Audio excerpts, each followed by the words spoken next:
So, Deus Ex Mankind Divided is now out for the world to play, and it's been met with a lot of praise. While I intend to do a full review about it at some point next week, I thought I'd provide my first impressions of the game after spending 6 hours with it. Performance-wise, I haven't experienced any real issues. I'm running around 70 frames consistently, having made a couple of tweaks suggested by PC Gamer and Total Biscuit. Links to these respective sources can be found in the description of this video. The options menu is expansive, and the devs offer descriptions of what the various settings do, which is a nice touch. On a technical level, the only disappointment is the mouse sensitivity.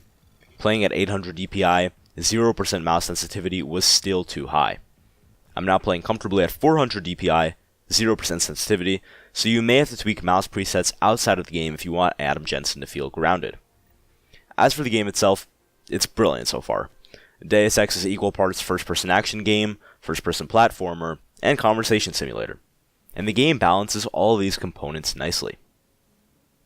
There are multiple playstyles to choose from, going guns blazing and kill everyone you see. Alternatively, you can sneak in and kill people that way. Or you can do what I'm attempting, which is to minimize deaths by going non-lethal through the use of tranquilizer guns, gas grenades, stun guns, etc. You are working for Interpol, after all. My biggest gripe with the game thus far is a lackluster gunplay. Guns feel floaty, as though they don't have much impact. This may be something to consider if you're interested solely in a first-person shooter experience.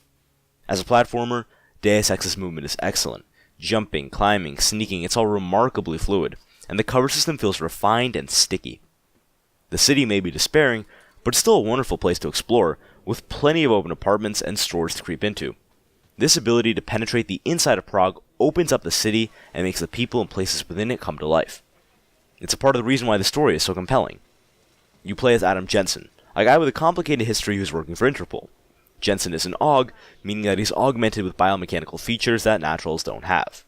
There's tension between naturals and AUGs, and since Interpol seems to be cracking down on AUGs, an enchanting conflict of interest surfaces. The game is pretty dialogue heavy, with plenty of choices to make.